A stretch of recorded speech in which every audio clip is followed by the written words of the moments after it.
नमस्कार. आज आपण 7 हॅपी डेज आणि लोकल पॅड याचा आपल्या महिलांना नॉर्मल ब्लीडिंग रेंज ही 30 ते 40 ml 35 ते 40 ml आहे आणि हायर ब्लीडिंग रेंज ही नॉर्मली 80 ml पर्यंत असते. ठीक आहे ना. त्याहीपेक्षा अधिक असेल तर ती गायनेक प्रॉब्लेम आहे, ती ॲबनॉर्मल कंडिशन आहे. तर आता बघा, रेग्युलर जे मार्केटमध्ये लीड पॅड वापरलं जातं ते हे आहे. याची फ्रिक्वेन्सी आपण सर्वे केला तर तुम्हाला अशा पॅडची फ्रिक्वेन्सी जास्त दिसणार आहे. आणि हे आपलं 290 mmचं सॅनिटरी पॅड. हे जे सॅनिटरी पॅड आहे हे आहे 320 mm. ओके. तर आपण आता 290 mm वर काय डेमो दाखवत आहोत. हे एअरटाईट लॉकिंग आहे ही सिस्टीम. हे बघा, ही साईडची शिलाई बघा. मॅडम जवळ न्या, जरा झूम करा. हे जे आहे हे एअरटाईट लॉक आहे. हे काय काम करतं, आपले जे पॅन्टी आहेत त्या खराब होऊ नये किंवा जे काही आपलं ब्लड याच्यामध्ये ॲब्झॉर्ब होते तर ते इथेच राहावं, याच्या बाहेर विंगकडे येऊ नये किंवा आपले कपडे खराब होऊ नये म्हणून हे एअरटाईट लॉकिंग आहे की ब्लड यामध्येच ते सामावून घेतं. परंतु या लोकल पॅडमध्ये तुम्ही जर पाहिलं तर इथे कुठेही एअरटाईट लॉक नाही आणि ते ब्लड कसे इतरत्र पसरतं या डेमोतून कळणार आहे. टाकते तर ते सगळीकडे कसं म्हणजे पूर्ण बघा पॅडमध्ये पाणी गेलेलं आहे. पाहिलं तुम्ही, विंगमध्ये पण पाणी गेलेलं आहे. ठीक आहे ना. आता हेच आपण ब्लड ॲब्झॉर्बंटचा हा डेमो आहे.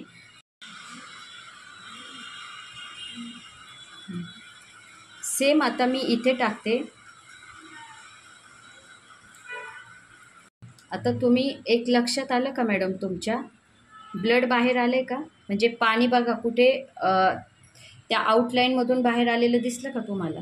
नाही. एअरटाईट लॉक आहे. बरं, आता जेव्हा आपण आपल्या सॅनिटरी पॅडला पाणी टाकले मॅडम, तुम्हाला इथे कोरडं दिसलं का? हो. बरोबर, कारण मी इथे पाणीच नाही टाकलेले. इथे बघा, इथे कोरडं आहे, ह्या साईडला कोरडं आहे. जिथे मी पाणी टाकलं नाही आहे ना तिथे बघा कुठेच पाणी दिसत नाही आहे.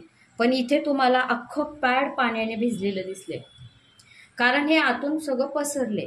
तसं आपलं पण आहे ना मॅडम, आतून सगळं हे ॲब्झॉर्बंट होते पण वरची बाजू ही ड्राय राहते.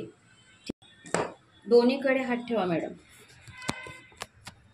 दोन्हीकडे एकदम, आणि जोरात प्रेस करा आणि मला दाखवा. आणि इथे दाखवा ना. आणि तो हात दाखवा. ओके. म्हणजे तुम्हाला दिसलं फरक काय? हा पूर्ण ड्राय दिसला. हा पूर्ण ड्राय. हा आणि हा इकडे. मॅडम हे जे सॅनिटरी पॅड आहे हे 15 ते 20 mlच ॲब्झॉर्ब करते आणि आपल्याला ब्लिडिंग रेंज काय आहे नॉर्मल? 30 ते 40. बस 35-40 ml आहे. बरोबर ना. मग जर याच्यामध्ये 20 ml पर्यंत ॲब्झॉर्ब होते तर ऑब्वियसली ते ब्लडवर आलं. बरोबर, म्हणजे पाणीवर आलं. याच्यामध्ये याची कॅपॅसिटी 150 ml आहे म्हणून हे नाही. याच्यामध्ये आपण 100 ml जरी पाणी टाकलं, 150 ml टाकलं तरी सुद्धा ते ॲब्झॉर्ब होणार आहे. आणि हे आता तुम्ही 40 ml घ्या म्हणजे 80वर होईल डेमो. हां घ्या 40.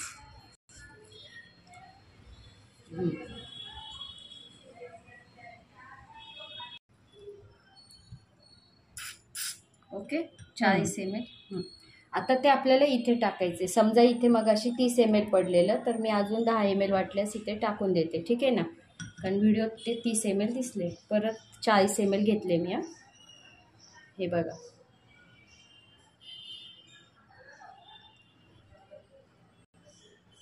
एअरटाईट लॉक नाही, प्लस हे इतरत्र ॲब्सॉर्प्शन नाही, अजिबात नाही. बघा काहीच नाहीये, कारण त्याची कॅपॅसिटी किती आहे? 15 ते 20 ml. ओके मॅडम, आता तुम्ही परत हे बघा, एक तर वरच्या वर पाणी दिसते तुम्हाला, दिसतेच आणि तिथे बघा आपलं पॅड. ओके, पूर्ण आहे ड्राय. ड्राय. आणि हे दाखवा, हे तर ऑलरेडीच पाणी दिसते तुम्हाला. ठीक आहे ना. बाहेर पण आले, पूर्णपणे पाणी आहे, बघू शकता तुम्ही. मी हे कसं कट करतात. आणि आता मॅडम जेव्हा हे ब्लडवर येतं तर हे काय काय घेऊन येतं, मी तुम्हाला लास्ट टाइम ह्याच्यात दाखवलं होतं की किती घातक आणि हानिकारक हे पॅड आहे, लोकल पॅड. आपल्याला डेमोपूर्वी मी तुम्हाला एक छोटं किट पण करून दाखवलेलं आहे या पद्धतीचं ते किट आहे, माहिती आहे ना तुम्हाला. हो. तर आता हे तुम्हाला प्रत्यक्ष या डेमोतून कळणार आहे की हे 4 लेयर किती घातक आहेत. हे 4 लेयर किती घातक आहेत, ठीक आहे ना. हे 4 लेयर लोकल पॅडचे आणि हे आपले 7 हॅपी डेजचे 7 लेयर्स. म्हणजे हे कसे आहेत आणि हे कसे लीड पॅडचे 4 लेयर्स आहेत हे मी तुम्हाला दाखवते. याच्यामध्ये जे मी तुम्हाला सांगितलेलं की किती घातक केमिकल, म्हणजे क्लोरीनमध्ये याची प्रोसेस होते, डायऑक्सिन नावाचं घातक केमिकल याच्यामध्ये तयार होतं आणि पेट्रोलियम जेली याच्यामध्ये ॲब्झॉर्बन्सीसाठी वापरलेली आहे. तर हे एवढं घातक सगळं हे ब्लडमधून वर येते मॅडम. याचा सर्व्हिक्सवर इफेक्ट होणार ना वाईट. तसं आपल्या पॅडमध्ये काहीही घटक सगळं नॅचरल इन्ग्रेडियंट्स आहेत त्याच्यामध्ये. ॲब्झॉर्बन्सीसाठी पण फ्रूट जेली आहे आणि हे वरच येत नाही. हे प्राणी खाऊ शकत नाही, नद्या नाल्यांना नुकसान नाही. हे पूर्णपणे विघटन होणारे घटक आहेत, 7 घटक. आणि हे 4 घटक पर्यावरणाला, प्राण्यांसाठी, म्हणून हे ब्लडवर आलं तर हे प्राणी पण खाताना दिसते. नाले डिस्टर्ब होतात त्याच्यामुळे, पर्यावरण इकोसिस्टीम डिस्टर्ब होते पूर्णपणे. हे बघा, आता याचा आपल्याला 4 लेयरचा अभ्यास करायचा आहे. तर मी तुम्हाला हे 4 लेयर किती घातक आहेत ते दाखवते. म्हणजे जेव्हा ही जी शिलाई आहे ना मॅडम, ही याच्या 10 mm आत, म्हणजे थोडंसं आत घ्या, म्हणजे झालं का ते, ठीक आहे ना. हा पहिला लेयर बघा, हे बघा हा पहिला लेयर. मला इथं घ्या जराशी, असं घ्या, दिसलं. हा पहिला लेयर जो आहे हे तो अतिशय घातक आहे. इथे बघा, ओके, हे रिसायकल नायलॉन आहे, हे बघा. आणि याच्यावर जर हे ॲब्झॉर्ब झालेलं ब्लड पुन्हा वर येतंय तर हे किती घातक. याच्यामुळे इचिंग, रॅशेस या समस्या उद्भवतात. हा दुसरा लेयर जो आहे, हा दुसरा लेयर, याला परफ्यूम असतो मॅडम, कारण हे पूर्णपणे स्टराईल केलं जातं क्लोरीनमध्ये. डायऑक्सिन नावाचं घातक केमिकल यामध्ये तयार होतं. हां, तर हा जो लेयर आहे हा सुद्धा घातक आहे. याच्यामध्ये पूर्णपणे ही क्लोरीनमध्ये प्रोसेस होऊन हा लेयर तयार झालेला आहे. रद्दी पेपर, आउटडेटेड झालेले कापूस, अशा पद्धतीचा याच्यामध्ये वापर केलेला असतो, तसंच स्टराईल होतं. हा बघा, आता याच्या मागे पुढे काही लेयर्स आहेत, पण हा पूर्णपणे हा जो आहे ब्लड ॲब्झॉर्बन्सीसाठी हा लेयर वापरला गेलेला आहे. याच्यामध्ये पेट्रोलियम जेलीचा वापर केला जातो, जे की आपल्या मानवी शरीरासाठी अतिशय घातक आहे, ठीक आहे. हा तिसरा लेयर. आणि हा बघा तुम्ही, हा चौथा लेयर त्यांनी सपोर्टला दिला आहे. तर हा घातक प्लास्टिक आहे बघा, हे बघा. हा प्लास्टिक पर्यावरणात नष्ट होत नाही. याच्यामुळे नाले तुंबणे आणि कधी तर प्राण्यांच्या पोटात देखील हे प्लास्टिक सापडतं. अनेक प्लास्टिक सापडतात, त्यातले हे पण प्लास्टिक साहजिक जातच असणार. याच्यामुळे नद्या नाले तुंबतात, पर्यावरणाला, निसर्गाला धोका संभवतो आणि शाश्वतता याच्यामुळे आपल्याला मिळू शकत नाही पर्यावरणाची. म्हणजे हे सस्टेनेबिलिटी राखणारं प्रॉडक्ट नाही. हे 4 लेयर अतिशय घातक. हे इतकं पाणी याच्यातून पडते बघा, कारण याची कॅपॅसिटीच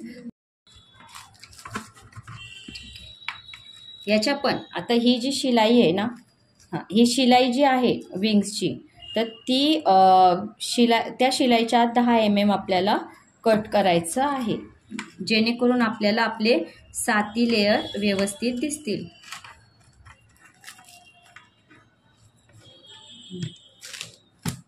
ठीक आहे ना.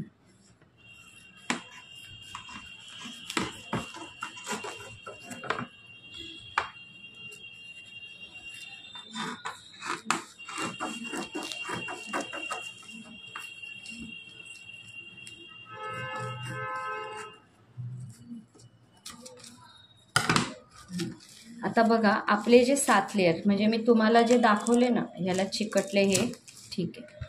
हां, हे 7 लेयर आपले, हे 7 लेयर मी आता तुम्हाला दाखवत आहे. याची कसली पर्यावरणाला हानी नाही, पूर्ण कॉटन आहे. इचिंग, रॅशेस, व्हाईट डिस्चार्ज, ज्या इचिंगच्या समस्या आहे, काळेपणा, फोडे येणे, इन्फेक्शन होणे, हे सगळं जे लोकल पॅडने होतं ते यामुळे होऊ शकत नाही. कारण तुम्ही बघताय की याच्यामध्ये किती नैसर्गिक घटक आहेत. हे कॉटनचं म्हणजे हे पहिला लेअरच बघा, तुम्ही ह्याला छिद्र बघताय, असे प्रत्येक लेअर हा हवेशीर आहे, आर पार होणार आहे. म्हणून आपण काय म्हणतो, ॲक्टिव्ह ऑक्सिजन. मासिक पाळीत गर्भाशयाला जो ऑक्सिजन पाहिजे तो या पॅडमधून मिळतो. आणि आपल्याला अजिबात इचिंग, रॅशेस नसल्याने आपण खूप हॅप्पी राहतो पिरियडमध्ये. पण त्याचं कारण आहे की आपले हे 7 लेअर बघा, हे किती छान. हे बघा, सहज हा कॉटन आहे, ठीक आहे ना, हा कॉटन लेअर आहे.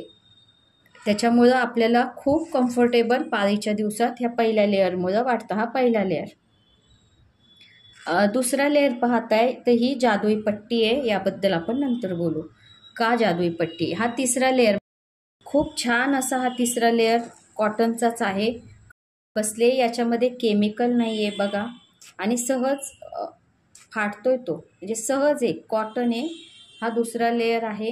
हा तिसरा लेअर बघा, टिश्यू पेपर असतात त्या पद्धतीचा हा लेअर आहे. आणि हे सगळे लेअर हवेशीर, हवा आरपार होणारे असे लेअर आहेत. ही फ्रूट जेली आहे, त्याच्या खाली पण एक तुम्हाला लेअर दिसतोय, ठीक आहे ना, हा एक लेअर आहे. हे प्रत्येक लेअर, इथे पण एक कॉटन लेअर आहे, ठीक आहे ना, हा 6वा लेअर आहे. आणि 7वा लेअर हा वाटतोय, ओके ना. हा बरोबर, हा बायोडिग्रेडेबल प्रकार आहे जो सपोर्टिंगसाठी आपण वापरलेला आहे, जो बटर पेपर असतो त्या टाईपमध्ये. आता ही जर फ्रूट जेली आपण बघितलं, हे जवळपास 150 ml ब्लड ॲब्झॉर्बंट करण्याचे याच्यामध्ये कॅपॅसिटी आहे. याची शोषण क्षमता जी आहे ती खूप छान आहे, ठीक आहे ना. म्हणून आपण 12-13 तास कम्फर्टेबल राहू शकतो या सॅनिटरी पॅडमध्ये. आणि लार्ज साईजमध्ये तर 24 तास कम्फर्टेबल आपण राहू शकतो, ठीक आहे ना. आता ही फ्रूट जेली, याच्यामध्ये तुम्ही 150 ml पर्यंत जरी पाणी टाकलं तरीसुद्धा ते ॲब्झॉर्ब करणार आहे. ही फ्रूट जेली आपल्या शरीराला, म्हणजे वनस्पतींच्या फळाफुलांच्या लगद्यापासून हे पल्प तयार झालेला आहे, बरोबर ना. आणि हे फ्रूट जेली आपल्याला कसलेही नुकसान देत नाही. ही जादुई पट्टी म्हणजे मी याला याच्या कारणाने अँटी कॅन्सर कशासाठी की गर्भाशयाचे जे सर्व्हिकल कॅन्सर या लोकल पॅडमुळे संभवतात, ते आपल्या प्रोडक्टमुळे कसलीही शक्यता नाही. आणि ही जी अँटीबॅक्टेरियल स्ट्रीप आहे ही जॅपनीज टेक्नॉलॉजीची आहे. आणि जॅपनीज टेक्नॉलॉजीने इतकी छान मिरॅकल केलेला आहे. महिलांच्या मासिक पाळीच्या समस्येवर एक छान शोध लावला आहे की दिवसभर मासिक पाळीतील महिला या अँटीबॅक्टेरियल शीटमुळे सुरक्षित राहू शकते. यामुळे आपले जे मासिक पाळीमधील हार्मोन्स इम्बॅलन्स व्हायचं प्रकार आहे, ज्यामुळे चिडचिडपणा होणे, झोप न येणे, खूप साऱ्या गोष्टी असतात, परत काही संसर्ग होणे, हे या अँटीबॅक्टेरियल चिपमुळे होत नाही. इतकी ही चिप आपल्यासाठी वरदान ठरलेली आहे. आणि ही अँटीबॅक्टेरियल चिप ही मी अँटी कॅन्सर चिप पण म्हणेल. आणि खूप छान असा हा तुम्ही बघताय, हे प्रत्येक घटक किती महत्त्वपूर्ण आहेत. आणि हेच आपल्याला तुम्हाला आजच्या या डेमोतून सांगायचं आहे. तर सुवर्ण मॅडम, तुम्हाला आजचा हा डेमो कसा वाटला, तुम्ही काय शिकलात?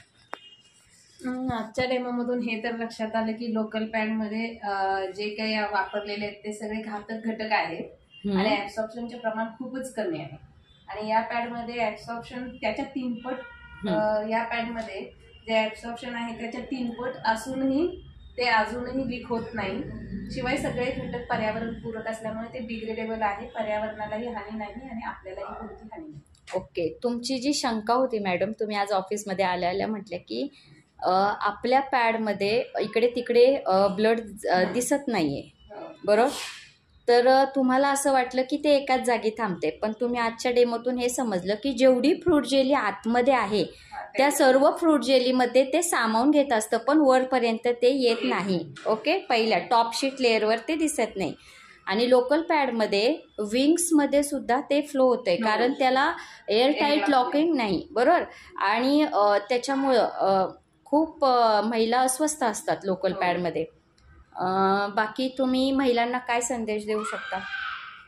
स्वतःच्या हायजीनसाठी, हेल्थसाठी कॉन्शियस राहा आणि आपल्याबरोबर पर्यावरणालाही याच्यातून सेफ ठेवा. किती छान, व्हेरी गुड सुवर्ण मॅडम, बिग क्लॅप.